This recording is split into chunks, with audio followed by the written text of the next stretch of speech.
안녕하십니까. YG경제연구소 차영주 소장입니다. 6월 14일 일요일 날 유튜브 방송을 촬영하고 있습니다.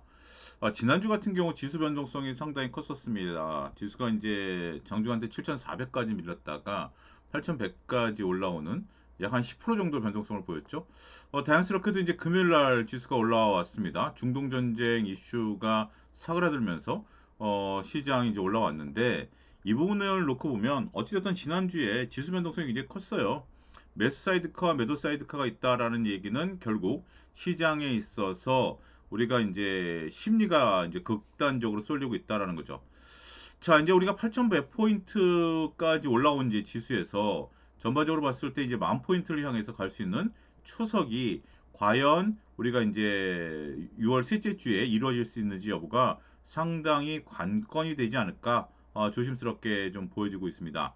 문제는 이제 중동 이슈죠. 중동 이슈가 어떻게 해결되느냐에 따라서 모든 경제 이슈를 잡아먹으면서 이 부분이 해결될까, 이제 어떻게 전개될지를 이제 지켜봐야 되겠죠.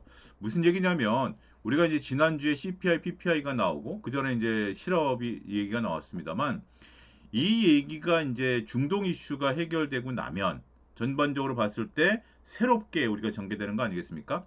이번 주 같은 경우 우리가 중요한 일정으로 놓고 보면 그 FOMC 회의가 있죠. 18일 FOMC 회의가 있기 때문에 과연 캐비너시가 어떤 얘기를 할 것인지에 대해서 그 전에 이제 중동에서 이제 사인을 하고 전쟁 이슈가 끝나게 되면 우리가 이제 좀 신중론에 되겠죠. 금리 인상이. 그러면서 이제 기존에 나왔던 지표들이 의미가 없고 새로운 지표들을 바라봐야 된다. 이런 식으로 변화가 나타날 가능성이 있겠죠. 이 부분 때문에 우리가 지금 시장에 있어서 상황들을 조금 예의주시해야 되는 것 같습니다. 트럼프 대통령이 주 초반에 타코를 부리지 않을까 이것이 이제 상당히 관건이 되지만 그런 이슈가 아니다라면 충분히 우리가 이 부분은 넘겨야 돼요. 근데 여기서 우리가 그럼 뭘 봐야 되느냐? 유가와 금리를 보셔야 됩니다. 중동 전쟁을 반영한 것은 저는 유가라고 보거든요. 그러니까 이제 유가가 생각보다 더 많은 정보를 갖고 있기 때문에 유가가 어떻게 움직이느냐에 따라서 중동과 관련된 이슈를 우리가 읽어낼 수 있겠고요. 주 초반에 유가를 보고 나면 주 후반에 이제 금리를 봐야 될 것 같아요. 그러니까 결국 금리 인상에 대한 부분들 아무래도 뭐 이번에 금리 인상을 할 가능성은 뭐 크지는 않죠. 하지만 우리가 이제 점도표가 이제 올해 6월이니까 이제 발표가 되니까 점도표에 어떤 영향을 미칠지 그리고 점도표에 따라서 금리가 어떻게 미치느냐에 따라서 국내 주식 시장에 있어서 성장 섹터, 제약 바이오 로봇, 그다음에 반도체 이런 것들에 영향을 미치게 되니까 금리에 대한 부분들을 예의주시하셔야 된다라고 말씀드릴 수 있겠습니다. 여러 뉴스들이 혼재한 가운데 기준점을 잡는 것이 매우 중요하거든요. 우리가 여러 경제 지표들을 다 보시려고 하시는 분들이 있어요. 근데 그거는 현실적으로 어렵습니다. 우리가 모든 경제 지표를 다 본다라는 것은 뭐 저도 그렇고요. 근데 제가 유튜브에서 말씀드릴 수 있는 것은 어떠한 경제 지표가 그 시장을 현재 지배하고 있느냐? 때로는 고용이 시장을 지배할 때가 있고요. 유가가 시장을 지배할 때가 있고 금리가 시장을 지배할 때가 있습니다. 지금 금리가 시장을 지배하는 거죠. 이 부분을 제가 이제 차영두 TV를 통해서 꾸준히 그때 상황에 대해서 말씀드릴 예정이니까 꼭 좋아요, 구독, 알람 설정 부탁드리도록 하겠습니다. 좋아요를 눌러준다는 것은 알고리즘이 퍼지는 거고요. 구독하고 알람 설정을 하셔야 여러분들이 제가 그 영상을 업로드하는 것을 바로바로 보실 수 있기 때문에 그 부분을 꼭 다시 한번 강조해서 부탁드립니다라고 말씀드리도록 하겠습니다. 뭐 시장에 대해서는 여전히 우리가 뭐 섣불리 예측하기 어려운 변수들이 있으니까 이 정도 말씀드리고 그러면 이제 우리가 관심 있게 봐야 될 것이 무엇이냐? 6월 셋째 주에 어떤 것들을 봐야 되느냐면 여전히 이제 삼성전자, 하이닉스 봐야죠. 우리가 뭐 오라클 쇼크가 나타나면서 전체적으로 반도체주들이 변동성을 보이긴 했었습니다만 다시 삼성전자, SK하이닉스가 이제 직전 고점을 향해서 달려가는 거죠. 특히 이제 삼성전자 같은 경우 구글의 이제 TPU 위탁 생산 이 이제 이슈가 나오면서 전체적으로 봤을 때 아직 이제 확정된 건 아니에요. 우리가 이제 그 엔비디아와 TSMC의 관계처럼 구글과 삼성전자의 파운드리 관계가 나타날 가능성이 이제 부각이 되면서 삼성전자가 이제 크게 상승하는 모습이 보였다라고 말씀드릴 수 있겠습니다. 굉장히 획기적인 뉴스죠. 우리가 이제 TSMC에 장악했던 파운드리 분야에 있어서의 점유율을 뺏어올 수 있는, 그리고 우리가 AI 생태계에 드디어 이제 삼성전자도 SK하이닉스 HBM과 더불어서 들어갈 수 있다라는 측면에 있어서는 굉장히 중요한 이슈가 부각이 된다라고 말씀드릴 수가 있겠습니다. 우리가 이제 지난주에 이제 소부장이 움직였죠. 그러니까 삼성전자와 SK하이닉스가 호남에 클러스를 만든다. 그 다음에 하이닉스가 이제 증설을 한다. 뭐 이런 얘기가 나오면서 전체적으로 소재, 부품, 장비가 먼저 움직였죠. 그 다음에 이제 소재와 부품이 따라가는 모습들을 보였습니다. 그런데 이제 장비 단에 있어서는 우리가 좀 고민을 해봐야 될 것이 뭐죠? 장비는 역시 좀 약간의 기대 쪽 의견이 좀 많고요. 그러니까 이제 우리가 공장을 이제 증설을 해야 되는 거죠. 그때까지는 물리적인 시간이 필요하니까 기대감이 좀 반영이 되면서 장비주들이 올라왔기 때문에 장비주들에 대해서는 적극적으로 따라가지 말자.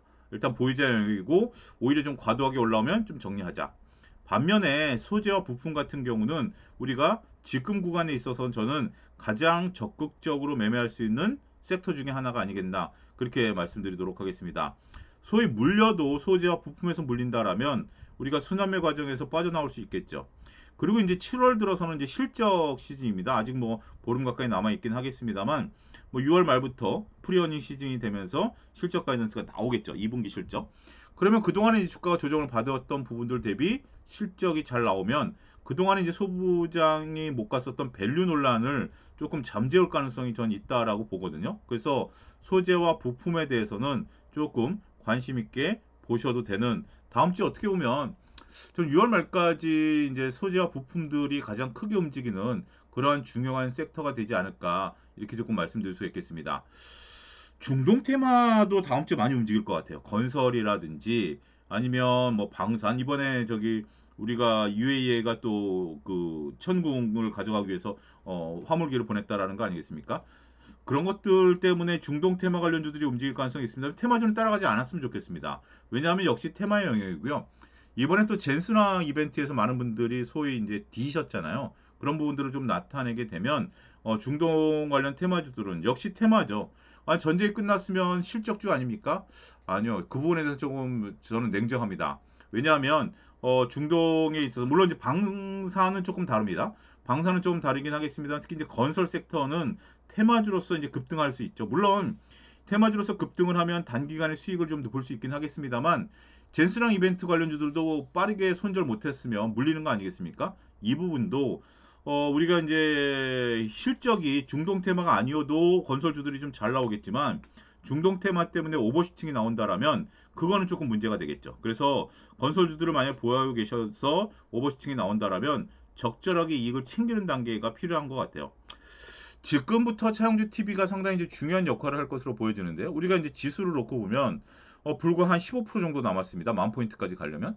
그럴 때 어떤 종목들을 어떤 섹터를 좀 챙기고 어떤 섹터들을 우리가 조금 더 뭐라 그럴까요? 보유를 해야 되나? 뭐 이 부분에 대해서 조금 이제 여러분들 이제 챙길 건 챙겨야 되는 구간이다라고 저는 생각을 하거든요. 그래서 챙길 건 챙기고 보유할 건 보유한 것을 구분하는 현명한 전략이 필요할 것 같아요. 이제 만 포인트를 목전에 앞두고 있습니다만 여전히 우리가 뭐 4천 포인트대 머물러 있는 종목들 많잖아요.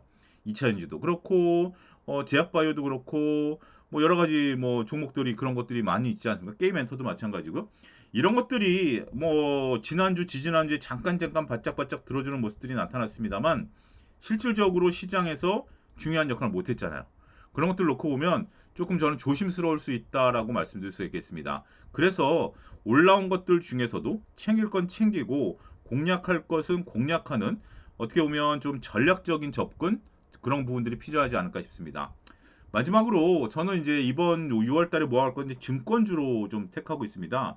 특히 이제 키움증권을 필두로 해서 아니 고객의 탁금 130조인데 이거 이자 거의 안 주잖아요. 얘네들이 이거를 굴리면서 얻어주는 낙전 수입이 어마무시한 거고요. 그 다음에 신용장구가 36조잖아요. 여기서 이제 평균 9% 정도 이자를 받을 텐데 7에서 9% 정도 받을 텐데 이자 수익도 어마어마합니다. 물론 이제 수수료 수입도 어마무시한 건데 이러한 부분들을 감안하게 되면 증권주들이 올 상반기에 이제 2분기까지 지났으니까 이제 상반기죠. 상반기 때 수익이 어마무시하다라는 것이 기사화되고 있어요. 여러분들 기사를 보셨는지도 모르겠습니다만 기사를 보셨다라면 매매를 하셨어야죠. 그런 것들을 저도 이제 지난주부터 후반부터 좀 얘기를 하고 있는데 이 증권주들 같은 경우 상당히 이익이 좋습니다. 증권주들 같은 경우 그런 것들을 감안하면 물론 이제 한때 좀 수익이 났다가 좀 조정을 받았다가 다시 움직이는 그런 모습들이 좀 보여주고 있긴 합니다만 증권업종이 전반적으로 가장 큰 시세를 기대할 수 있는 실적 섹터가 아니겠나 그렇게 싶습니다. 조선주가 지난주에 잠깐 움직였는데요. 우리가 이제 그 하나오션이 정부의 이제 구축함 사업에 들어갔다라는 거죠. 근데 그것도 우리가 이제 아직 우선 협상 대상자이기 때문에 결론이 날 때까지 좀 지켜봐야 되는 것 같아요. 앞으로 차영주 TV는 이제 그런 부분들을 좀 짚어드릴 겁니다. 시장에 있어서 어떠한 소식이 들리면 무조건 그 소식이 좋다라기보다는 그 소식이 어떠한 의미를 갖고 있는지 정말 좋은 건지 아니면 신중히 판단해야 되는지 봐야 된다는 거죠. 이번에 제가 꼽은 것은 두 가지입니다. 중동 테마와 관련된 것들이고요. 두 번째는 그러한 어떤 MOU 수주 뭐 이런 것들이죠.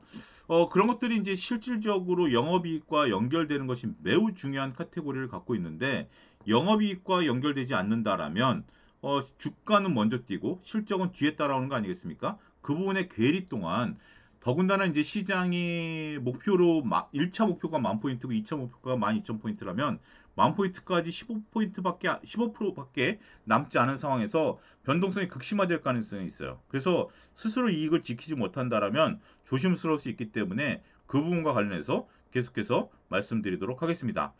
자, 일단 오늘은 여기서 마무리하고요. 내일 이제 시장이 열리면 내일 저녁 때 월요일 날 방송을 통해서 또 다시 주간 전략이라든지 또 중동 문제가 어떻게 해결됐는지 그 부분을 자세히 한번 살펴보도록 하겠고요. 다음 주에는 두 가지 보십시오. 금리와 유가 요 두 가지 보시고 그 다음에 소부장, 그 다음에 증권주 이런 쪽으로 다음 주에 전략을 좀 구사하시면 좋지 않을까. 지금은 압축해야 돼요. 시장에서 종목을 벌린다라기보다는 시장에서 종목을 압축하는 전략이 필요하다. 이 점까지 말씀드리면서 오늘 방송 여기서 마치도록 하겠습니다. 감사합니다.